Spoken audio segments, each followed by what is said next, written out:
Hello, lover. You've just entered a portal of pleasure, power, and deep, unapologetic sensuality.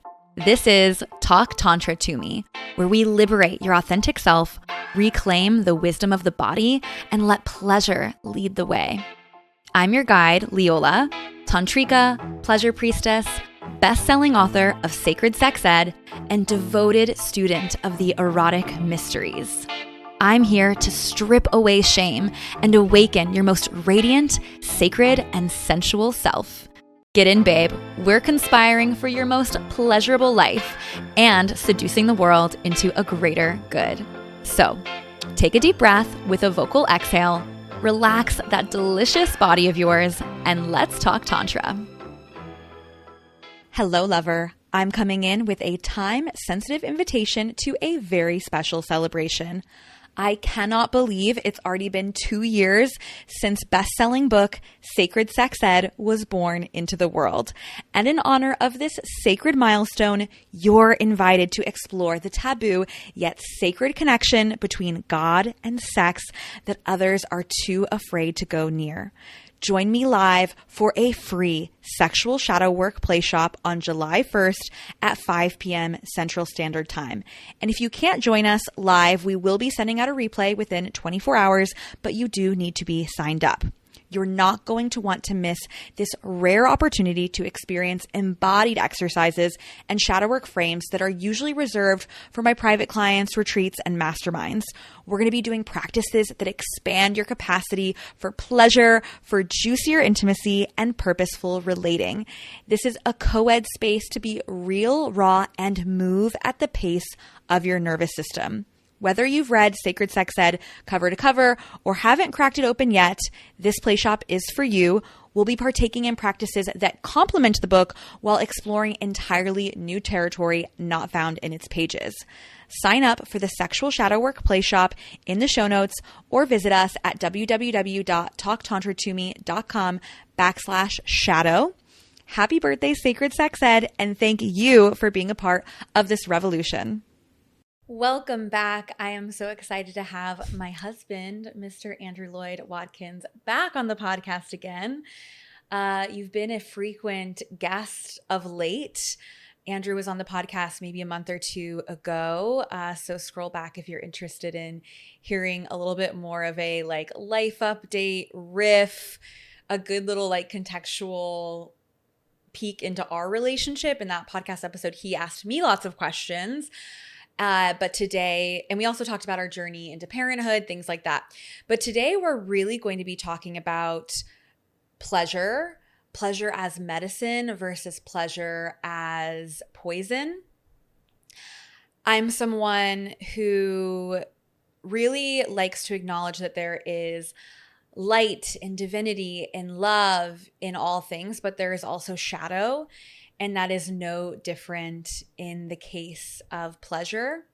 Many of us were raised perceiving pleasure or being taught that pleasure is frivolous, maybe selfish, a distraction, in some cases even shameful. And so much of my work and my world is around reclaiming our relationship to pleasure and rewriting the script to see pleasure as medicine, because it is. Scientifically, pleasure has been shown to boost our immune system, to support our mental health, to support in nervous system regulation, all really good things that support our longevity and our overall health.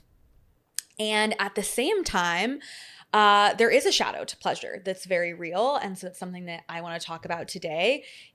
When does pleasure become medicine? When does pleasure make us feel more alive and connected? And when does it become poison? When does it become a way of avoiding life or avoiding our feelings?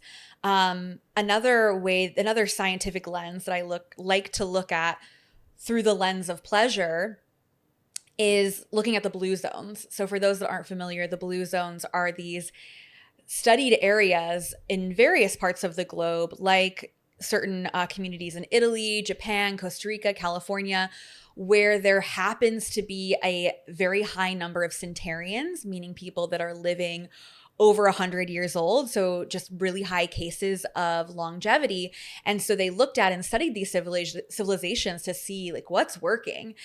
And these people didn't avoid pleasure. They're actually living deeply fulfilling, pleasurable lives. But the question is, what does that actually mean? What does that look like? And why do so many of us engage with different types of stimulation that we might perceive as pleasure, but we feel so disconnected and depressed, and our mental health as a collective, I think, is at an all-time low. Maybe, I don't know. It's hard to measure because now everyone's being diagnosed with all kinds of things. And yeah, it's just really interesting. So with that being said, I wanted to have my husband on to talk about this because we have had, various experiences around pleasure individually and in our relationship. And he is someone who has related to pleasurable activities or like hyper stimulating activities in a way that has led to addiction and, eating disorder, substance abuse, various things. And so it's this question that like a lot of recovery looks like hyper discipline. And I don't know, I just wanted to have an open conversation about what that looks like, because I know that there are probably so many people listening that either have struggled with addiction, have struggled with managing their relationship to their emotions, their relationship to pleasure, or are in relationship with someone that struggles really deeply with finding that balance and working with their dopamine levels and all that. So with that being said, that was a long introduction to this topic. I know that you're probably just ready to use your voice because I know you love to be talked about and talk. You mean I love hearing the sound of my own voice? Yes. That is an accurate statement. Yes. Yes, that is very true. So off the cuff thoughts. Is pleasure medicine? What do you think about all of this? Is this some silly thing that your Tantra wife chats about, or is this legit, or what? Where do we start here? I think we should get clear on terms first, because I think the English language is imperfect and it's vague, and language is kind of a low bandwidth means of communication that has many people interpret words in different ways. So when I hear pleasure, what do I think? I think it's the thing that feels good. Mm-hmm. And well, if it's a thing that feels good, then we talked about, I want to label things good or bad. Yeah. I don't want to make moral judgments on them. I would just say skillful or more skillful, or wise or more unwise versions of pleasure. Yeah. And generally, the short time window pleasure. So think, what do I want to do right now? I have 30 minutes to kill. Let me take my phone out and scroll, and doom scroll. Or let me do this line of cocaine, or whatever it is. Generally, those result in worse outcomes. Generally, I feel shittier after having done them. Then why do you do them? Or why do we do them? Why do we do these things? I got into a little scroll hole this morning. Because we're also wired. We're also wired to do things in the short term that are good for us. So an example is food. And so it is like food can be nourishment, it can be medicine, and it can also kill us slowly over time. Yep. And we kind of have a crisis of abundance, in at least our culture, because food is so plentiful and so everywhere. I can get a day's calories relatively cheaply. That was not always the case. So we're imbued with the physiology to be like, this is amazing, this is awesome, I've got this food, yum, yum, yum, yum, yum. So that was good and healthy. Now it's not particularly good and healthy for me to just dive in every time my brain is like, this is yummy, let's continue to eat this. Yeah, we live in this time where hyperstimulation is so available, and our survival mechanisms are not suited to the current reality that most humans exactly are living in, and we just haven't been able to adapt, and it's only happening faster. Yep. And it's only going to get even more, crazy. Like we Yep. think about how much has changed in the last 20 years. We're going to have just as much change, if not more, in the next 3 years, 5 years, maybe. I don't know. You know that more than I do because you're more tuned into the tech and the AI stuff. But what do you think like is going to happen? Anyone who can tell you with any degree of certainty what's going to happen is either full of shit or trying to sell you something. Yeah. But what I am confident in is that it's going to be faster than we've ever experienced, and it's going to be a major, major, major shift. I think people are just going to start blowing up. I think that their brains just are spontaneously just going to start spontaneously combusting. Yeah. There's actually a cool book by a guy named Max Tegmark, who is, I believe, a theoretical physicist. And he lays out like 18 different probable scenarios, ranging from very cool Star Trek abundance type futures all the way to like very, very dystopian. Where like us all being eradicated is not the worst outcome. Because, and I'll be very specific on what it means. Like, how could that be worse than our extinction? Well, would any of us like to be cattle? Yeah, like farmed. That was immediately where my mind went. Like, would any of us really like that outcome where we've like biologically, chickens and cows are very successful, as in they've propagated and are very very not popular, so populous as a species, but their fates are not what I would want. Yeah. Which in some ways is already happening. Like you look at, I don't want to go too deep down this rabbit hole, but you look at the workforce, slave labor, like things that are happening in the US, but also especially abroad. Oh, we could pull on that thread so deep. Maybe we should just stop now because I could just, Okay, switch gears. I would love to chat a little bit about what your relationship to pleasure has been, especially like how it has played a role in your addictions and other behaviors or patterns that have led you further away from your most divine, highest self. Yeah. Well, I don't think that they've pulled me away from my most divine, highest self. I actually think that's part of the journey, part of the process. Love it. That's one of the gifts I like, and you get a little woo woo here. It's like, I think we sign up for this before we come into this world. It's the only thing that makes sense to me.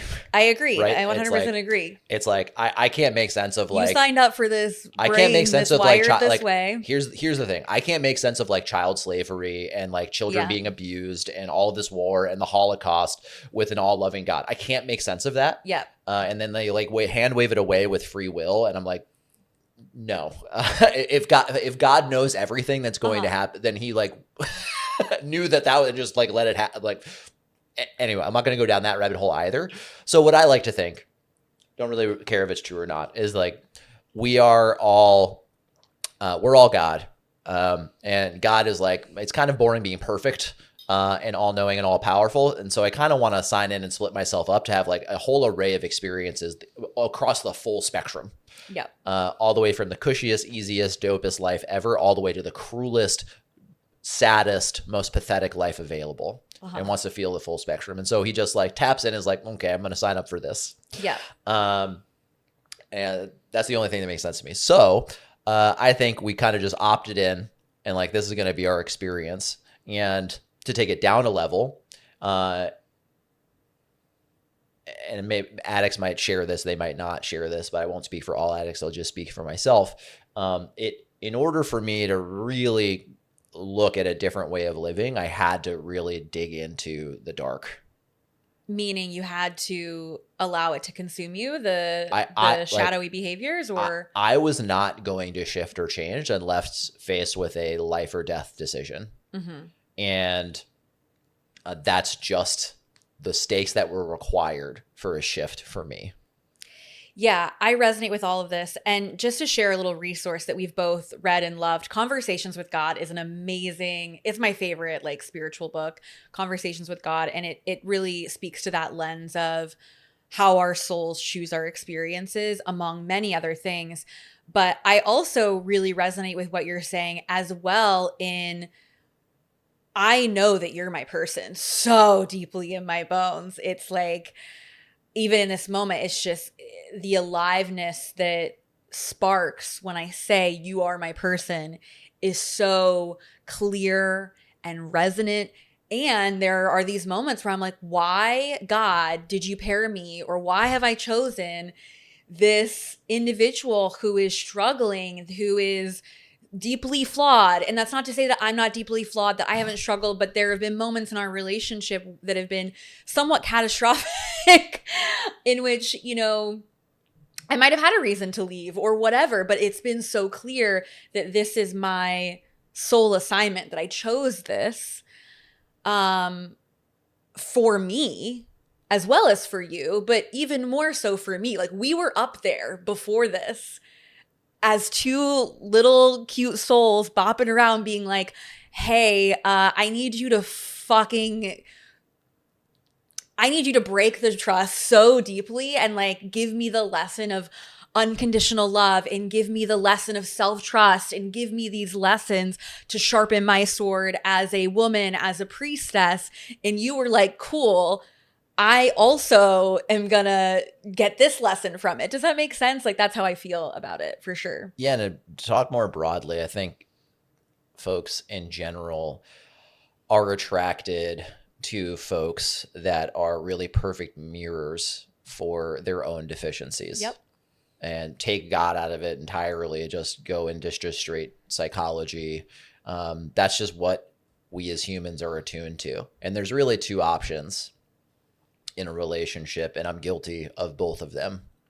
And one is to go, this other person, look at how fucked up they are. Yeah. Look at all of these reasons. I cannot believe they've done X, Y, and Z. Look at how bad they are. Look at all of the ways they need to improve. Mm-hmm. That's one option. The second option is, whoa, look at all the stuff in this person and how bad it is. What about me made me attracted to bring this into my life? Yep. And I find the latter framing leads to better outcomes. Mm-hmm. So even in an outcome of like extreme abuse, it's like, well, what about me? I find myself getting into relationships where I am being abused in all of these relationships. Now, they're not at fault for this, and it can open up an introspection of like, what about me is attracted to this kind of thing? Yep. And now I can do some work on that and then maybe not be attracted to those things anymore. Yep. Right. And then on a less extreme level, it's like, why did I marry a woman who doesn't put up with my bullshit? Why would I do that? Thought I wanted the easy way out. Why would I tap in and opt into that? And the truth is I wasn't attracted to women like that. Why?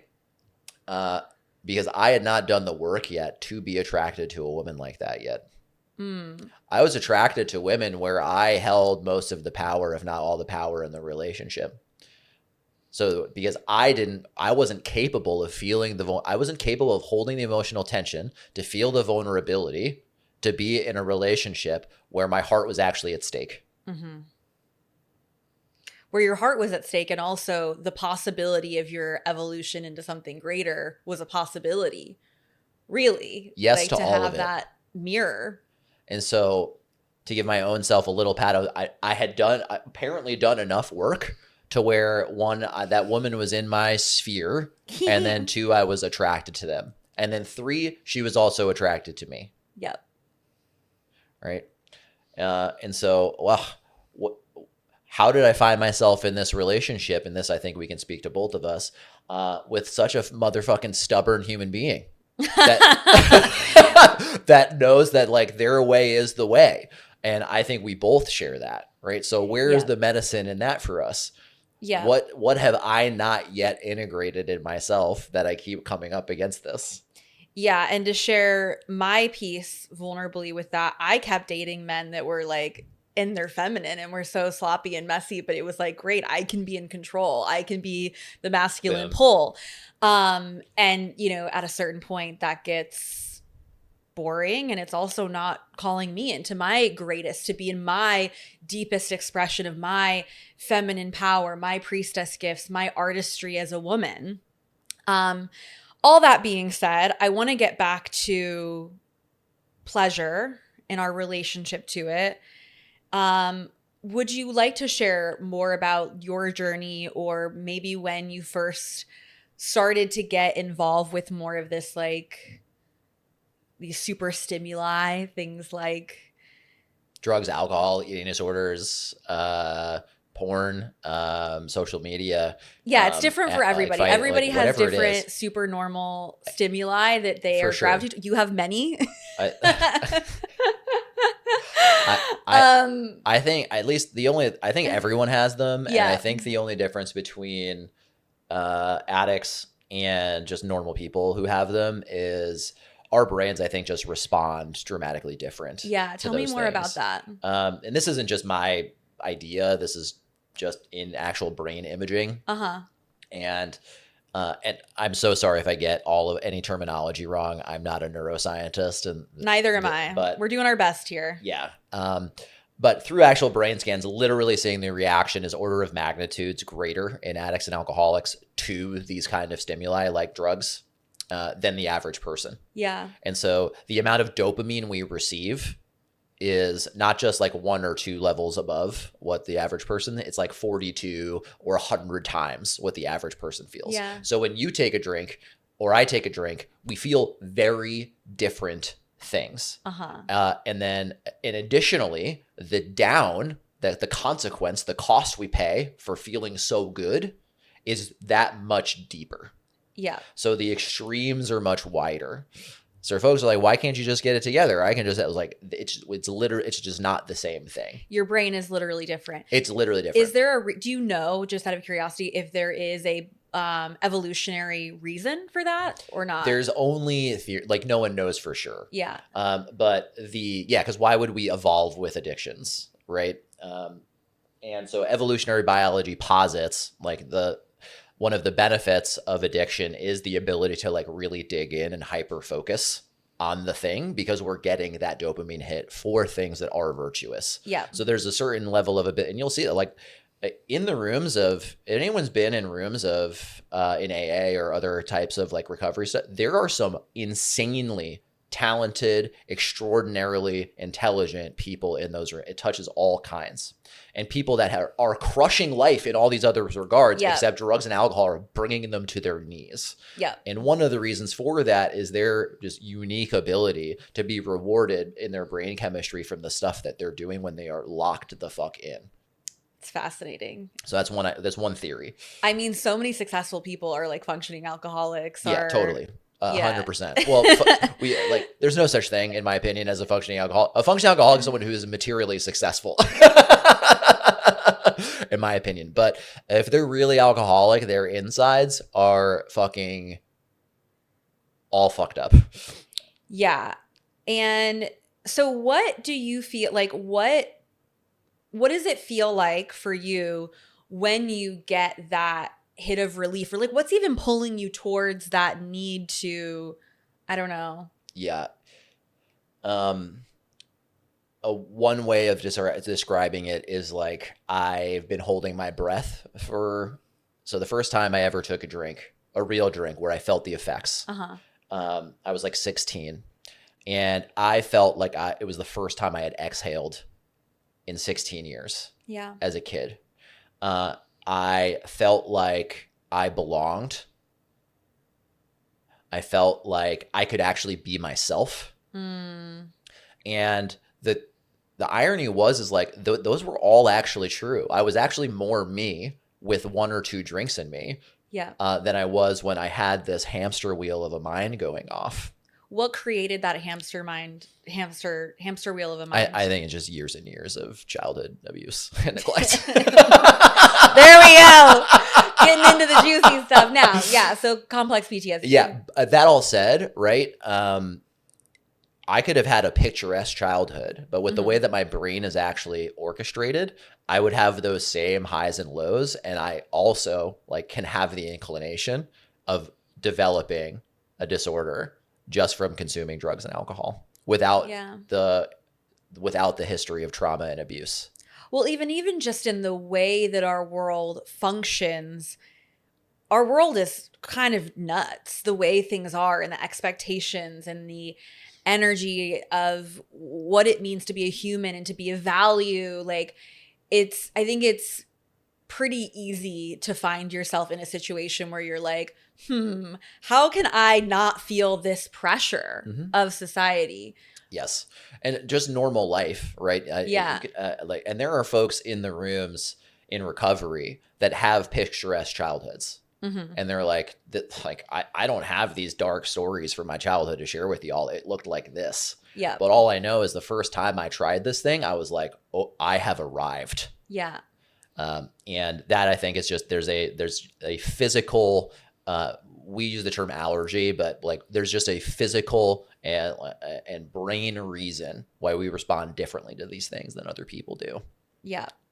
Super interesting. And I just sharing my experience, my brain is very different, right? Like we were talking about this with someone recently that I don't have such a response to drugs or alcohol or anything like that. No, you don't. You don't at all. It's like, because it's so obvious too. It's like, and also with you, with some, it's like, you're like, you could take them or leave them. You're like, why would I do these? They don't even feel that great.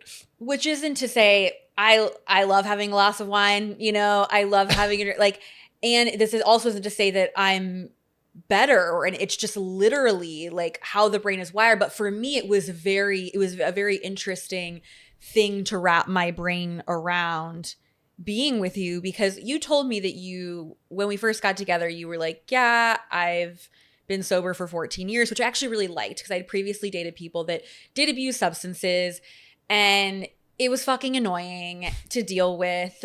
And they weren't realizing it either, because I feel like the abuse of substances is so freaking normalized that they didn't realize it. And so I actually really liked that, but I didn't really understand the plight of your addiction because I hadn't really I don't know. Once the switch is flipped, generally, and by generally they mean like in like the 99.999% cases, like you can't unflip the switch. It's like once an addict becomes once the brain shifts in that direction, it can't really ever switch back.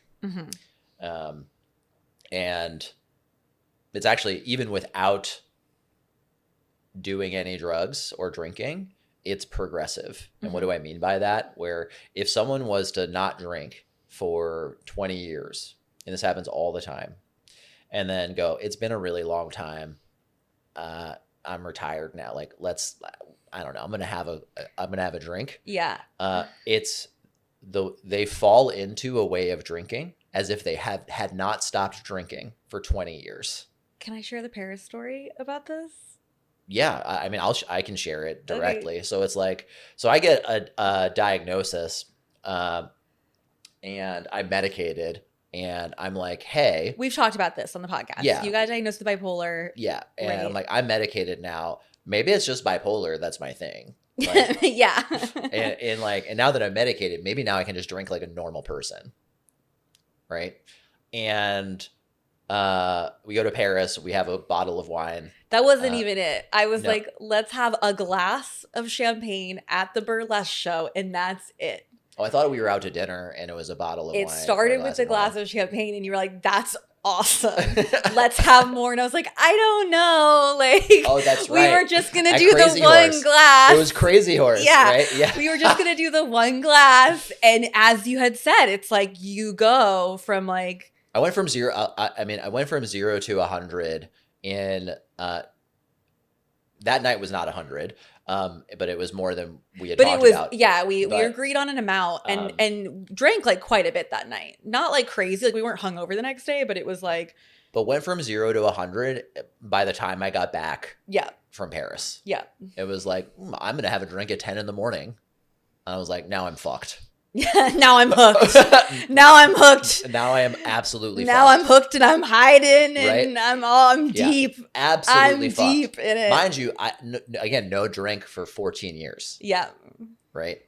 What the fuck is that about? Yep. And also, can I just share too? So again, I'm with my husband in Paris. We've been through a couple of hard months where and also the bipolar diagnosis was kind of coming off of doing some other stimulating activities and experiences. So, which in retrospect, duh. But anyways, I'm thinking we're in Paris with my, yes, I would love to have one glass of wine with my husband. It was so easy for me to go into that so blindly because I just didn't know. You had no history and experience with it. And I had been so detached from recovery since I'd been sober for so long that I was like I got into a space where I could just be like, yeah, this seems like a reasonable experiment to do. And luckily I made it out alive. Let's face it, babe. You didn't come here for a lukewarm life. You didn't live 8 million lifetimes to come here and play small. You came with a purpose. You didn't come here for a relationship that feels more like a roommate agreement than a love affair. You didn't come here to live in a soccer mom world while secretly craving your coven. You came here to be turned on by life. You came here for the kind of partnership where you get to soften, surrender, and still be wildly powerful. The kind of life that has you throwing back your hair and saying, yes, more of this. The Pleasure Priestess Initiation is an invitation into a deeper devotion to yourself, your love, and your purpose. This is a year-long tantric mystery school for women to be initiated into the sacred art of orgasmic leadership, to reclaim your dark feminine gifts, heal the sisterhood wound, and seduce the world into a greater good, where we do life and love together online, in ritual, month after month, and in the flesh for a juicy in-person immersion. Inside, you'll explore potent Tantra practices that are meant to be lived and also adapted to share with your beloved, with your sisters, or maybe even woven into your own offerings and community.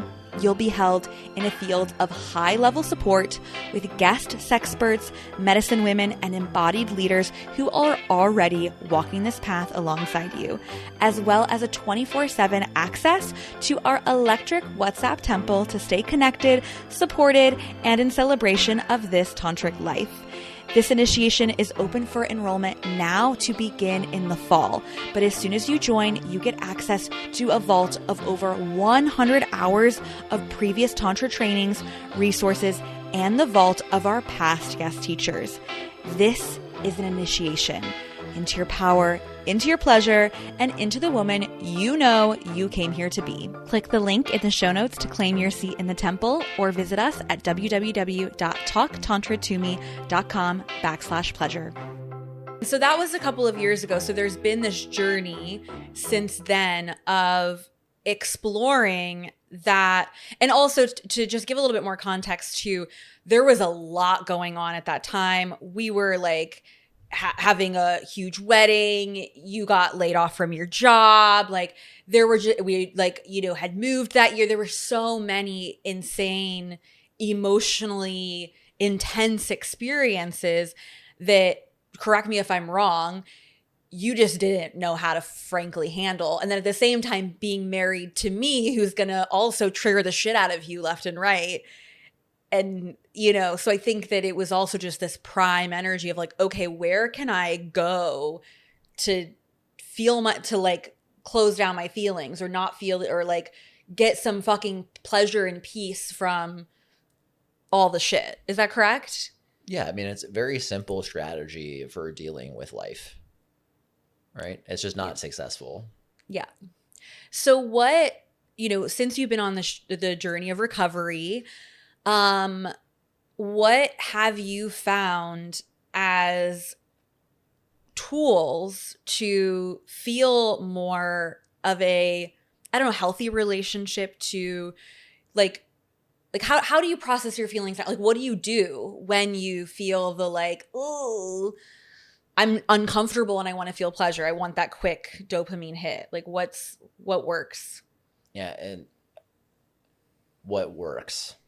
So what's built like an internal capacity for you is another way to say. I think there's tools that work in the moment. And then there's also this piece of building a capacity that can just hold more.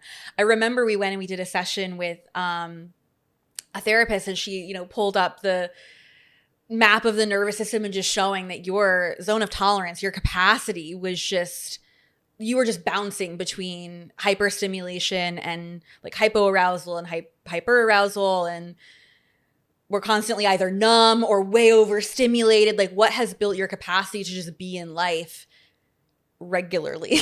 Well, the good news with one of the benefits of having this affliction of being an addict is that we actually have huge capacities.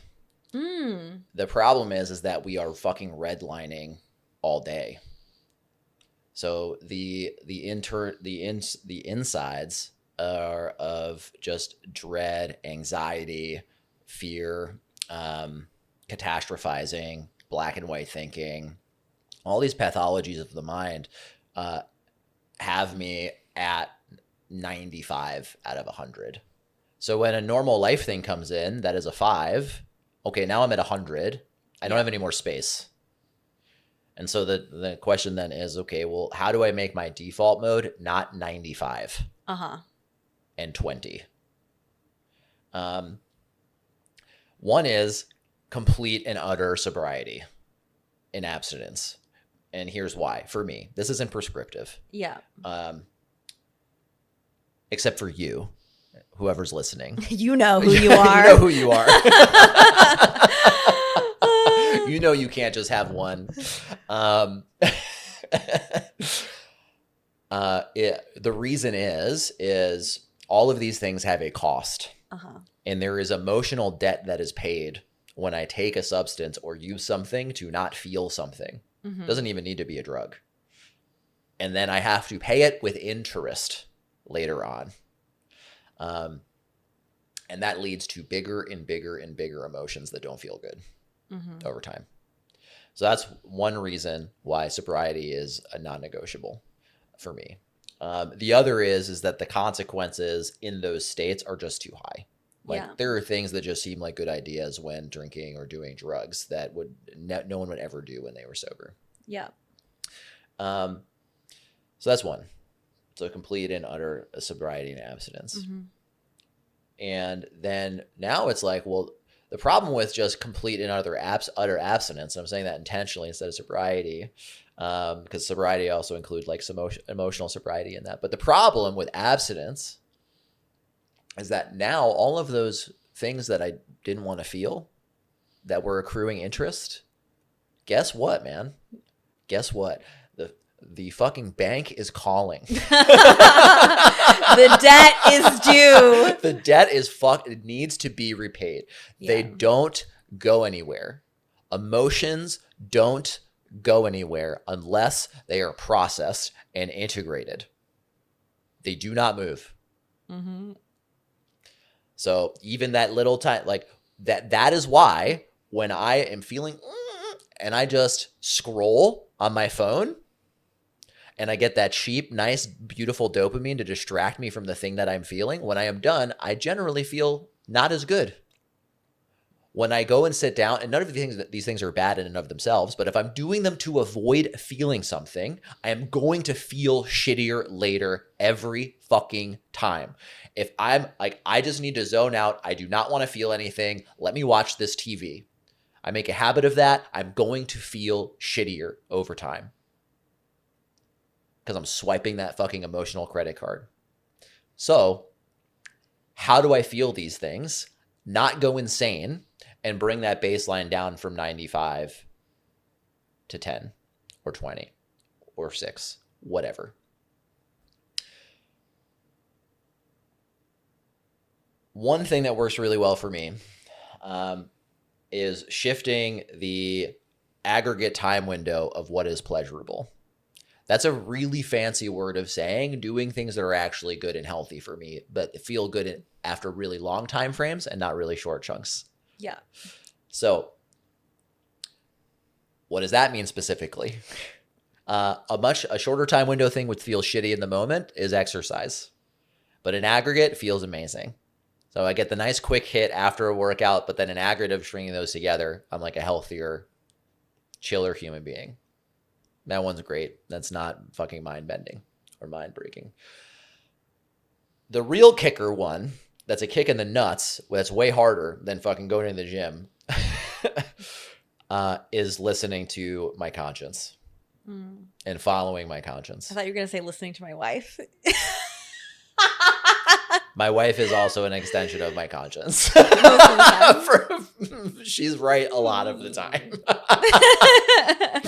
I hate to admit it, but it's true. So it's my experience and belief that we're all imbued with really what we know the right action is and how we want to live our lives. And the more I listen to and lean into and follow that thing, the better off I'm going to be over time. And the better I'm going to feel about myself over time. Yeah. So if part of my hamster wheel is like, I'm not enough, I don't feel good enough, there's low self-esteem, whatever you want to call it, is probably because I'm not actually following my conscience and I'm not really being true to myself in that way. And I'm lying to myself and I'm selling myself short. Yeah. But that's also abstract. Well, how does one do that? Well, one of the ways to kind of shift the internal conversation is ICC is a strategy, which I hate doing. What is that? ICC is a way, it's like a cognitive behavioral therapy approach. For those that don't know what CBT is, it's the I is identifying the emotion. So it's like, I am feeling anxious. Cool. Then there's connecting with the emotion. That's the first C. So connecting. And it's the surface level connecting to the emotion and then the deeper level. Yeah. So as an example, I'm feeling anxious. I have a report a meeting that I'm scheduled with, and I have to give this presentation. And so I'm anxious about this presentation. What is the deeper thing there? What is that bringing that up? Oh, that reminds me of the time when I was a kid and I stood in front of everybody and I wet my pants. And okay, cool. That's one layer deeper, but what's underneath that? Well, what does that bring up? Why would I care that I am embarrassed in front of all of these kids? Well, I'm actually afraid of really not being accepted and belonging. I'm really afraid that I'm going to be ostracized from this tribe that I have. I'm really afraid that I'm not enough. That's where this is coming from. Cool. Okay, so now we've gone to all the layers, what I would say is the fundamental layer and the root of the anxiety. Yep. And then there's a corrective thought. So if the thought is like, I am alone, folks don't want to be around me, I'm going to be excommunicated, I'm not going to be included, what would be a corrective thought to have? That's probably a better thought to have, or I'll say a more skillful thought to have. And it's like, well, is there evidence of the world of that I am loved and included and belong? Where is that evidence? Oh, it's here with my wife. It's here at work. It's here with these friends that I have. Yeah. Right. As an example for me, your stories might be different, but all psychic pain, all emotional pain really boils down to like 8, maybe 4 fundamental fears and stories. For me, it's like death, being alone. I actually haven't written down. I wrote them down a really long time ago. Rejection, which is also just being alone. That's like a subset of it. I actually don't want to list them out because I forgot all of them. Okay, you can stop there. You just did 2 really epic monologues, so I just want to give you some kudos there because there are so many things that I want to ask you, go deeper on, but I also didn't want to interrupt because you were in such a flow. And it was beautiful. So thank you. Thanks you for baby. That being said, one of the things that I heard you emphasize in the beginning is this relationship to, again, these supernatural, super normal stimuli, substances, porn, social media, etc. And social media wasn't one for me. Yes, but I'm just naming some. Food, there, shopping, like there's gambling for some people. There's various things that pull us.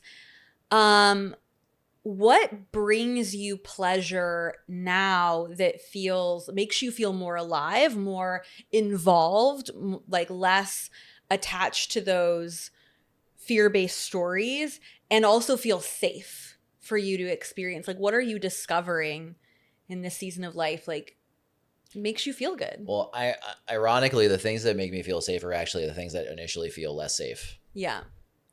So, like, being in community is vital, right? With being people that I love and care about.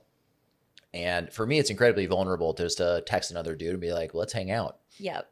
Right. So that's scary for me. So leaning into those but that's also something that's in my conscience. Yeah. That's like, you should probably reach out to so-and-so and say what's up and hang out.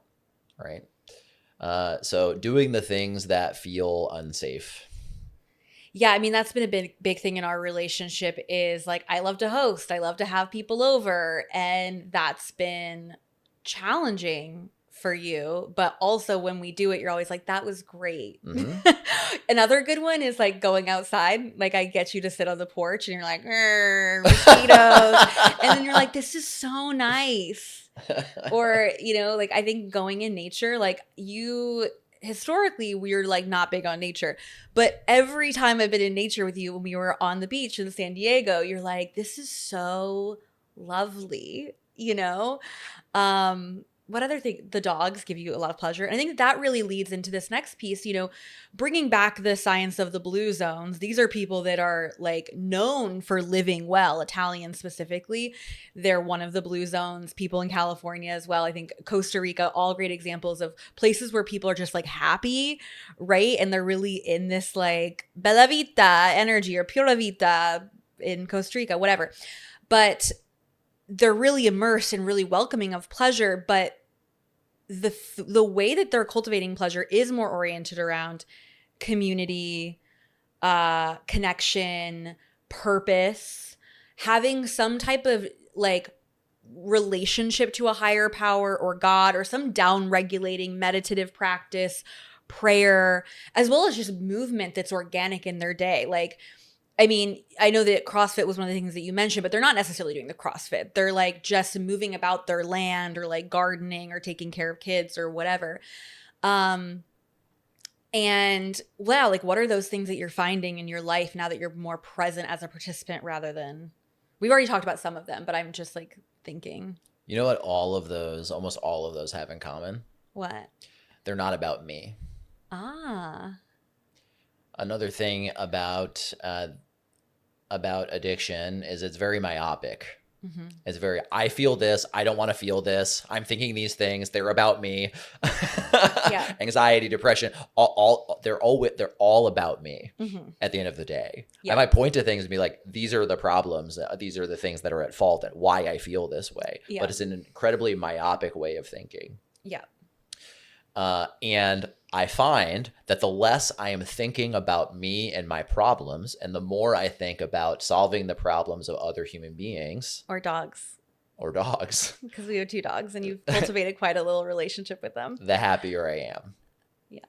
And that's not exclusive to addicts or alcoholics. I think that's universal. I agree. 100%. And that's another thing that feels very good in the moment, but in aggregate results in not feeling so great, is being extraordinarily self-focused and myopic. And I speak from dramatic experience. Which we actually talked about quite a bit on the last episode. There's like a sound poll where you're like, I am selfish. I am a selfish person. We are all selfish creatures. Indeed. 100% agree. It's just a matter of how much. And in fact, the more that you like, I see so much shadow in the people that are the over givers, the constant givers. So they're not looking at, a lot of those people are over giving or people pleasing because of their own fear that they're trying to quell, which is selfish. People pleasing is not selfless, or I don't even want to use the word selfless. People pleasing is selfish. It's deeply selfish. The entire point of people pleasing is entirely about me. Yeah. I need to feel good. I'm going to feel good. So because you like me, I'm going to bend myself and contort myself into ways to get you to like me. So I feel okay. And so I feel included. Yeah. That's entirely about me. It's not about you. It's not about you at all. Yeah. It's so nuanced, really. It's so nuanced. There's no like clear line. It's a vibe thing. It's tough to talk about because to use a super fucking lame word too, it's an energetic thing. It's a complete energy thing. And I don't know where I heard this, but bitches be tripping. That's just a fact. The problem is that a lot of men think that that's a problem. Mm-hmm. Bitches be tripping, and the problem is that a lot of men think that that's a problem. Exactly. That bitches be tripping. Yes. When in reality... Why are they tripping? You've probably fucking done something. And sometimes they are. But that's also a test for us. Yeah.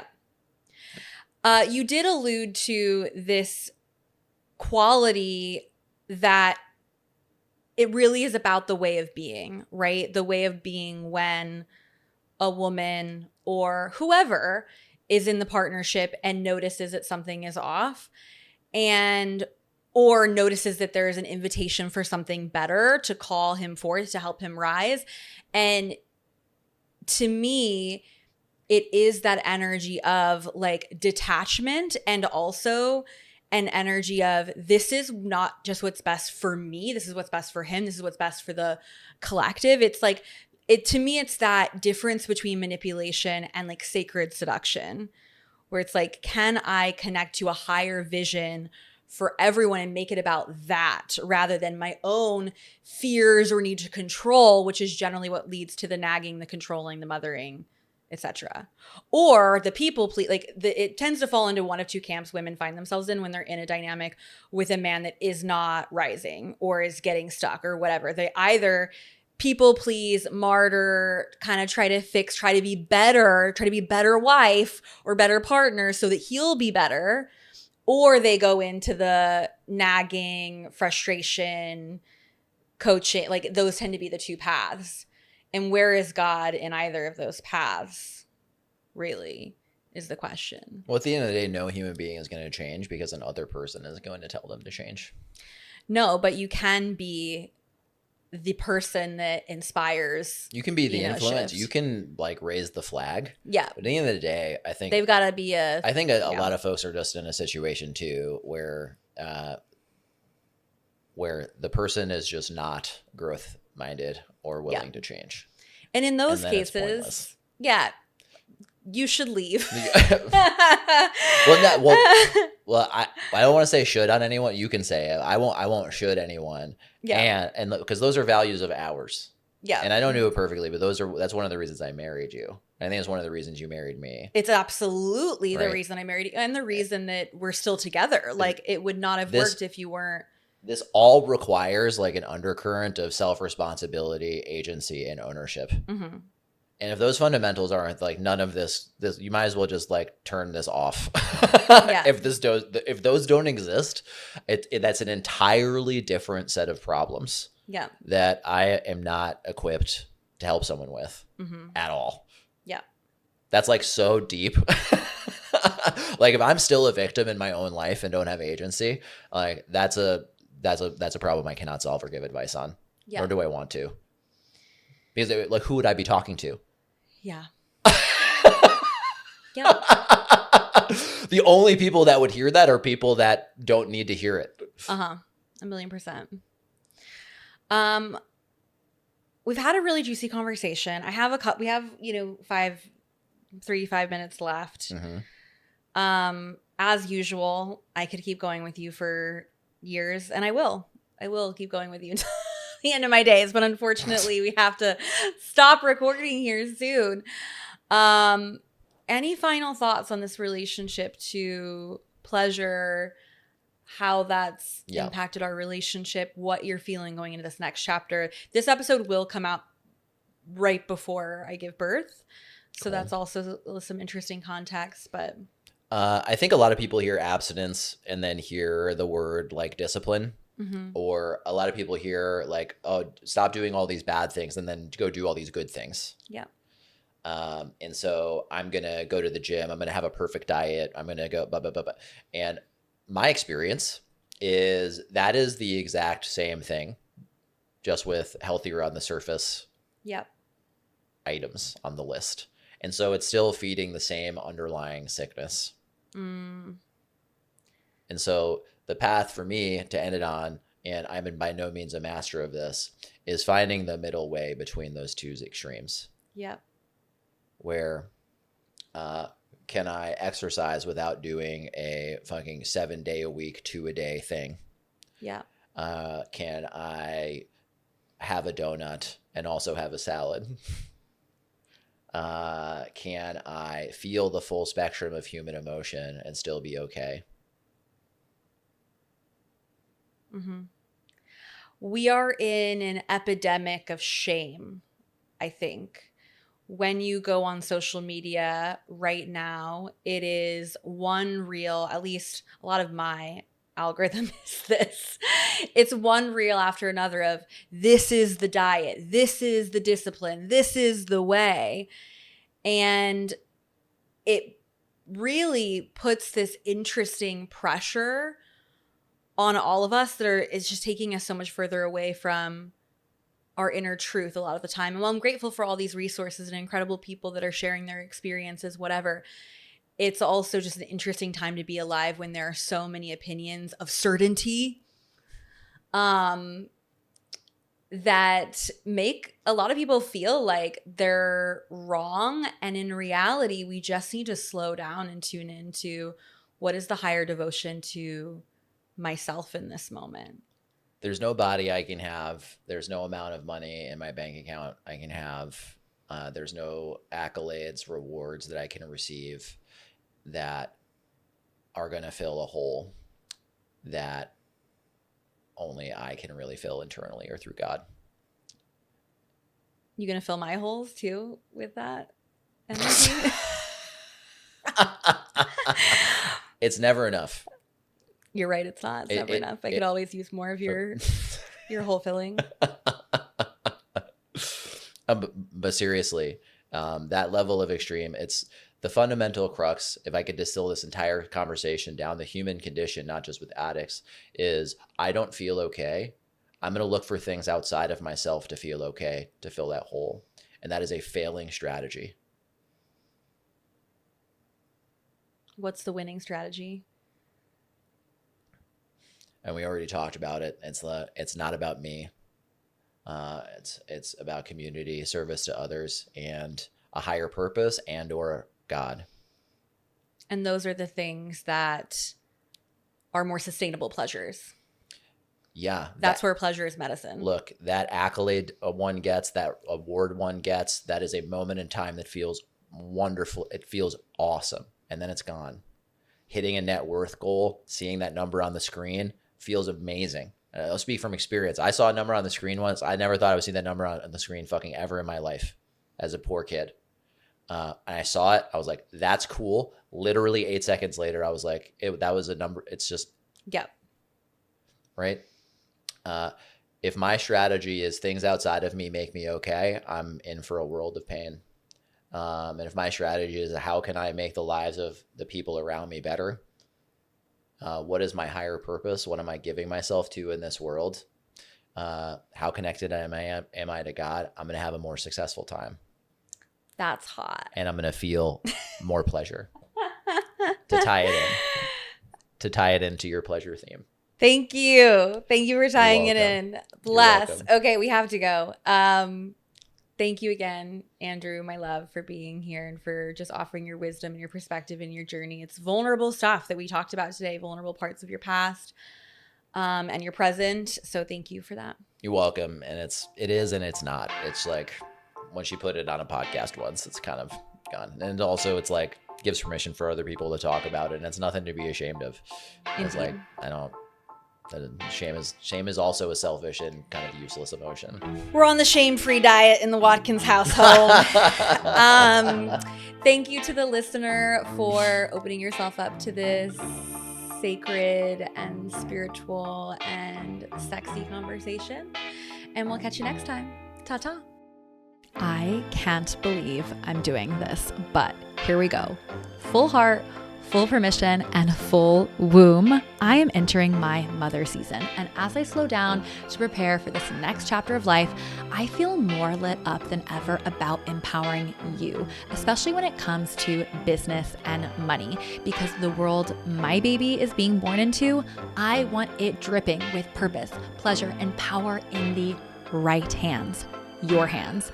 So for a limited time, I'm offering 50% off my business and pleasure course. This is a self-paced path to building a business to 6 figures and beyond that feels as good as it looks. We're talking strategies, systems, and sacred energetics for the turned on leader who refuses to choose between impact and income or between hustle and joy. This course is for the soul who wants to scale from softness and sensuality and build something real and sustainable. You'll learn the systems that let you grow while living your life, the energetics of magnetism, visibility, and money, how to sell with soul and build offers from deep alignment, because pleasure and purpose are not mutually exclusive. And when people like us, the listeners of this podcast, when you rise, the world changes.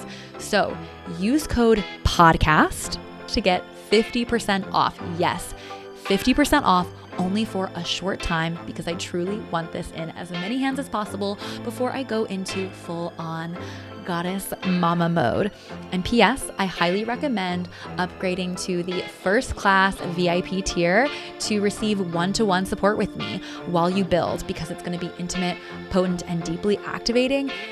And with this code for 50% off, it's actually less than my typical one-to-one mentorship. Plus, you're going to get this whole course as well. So there just has never been a better deal. Go to the link in my show notes to sign up for business and pleasure. Use the code podcast for 50% off for a limited time.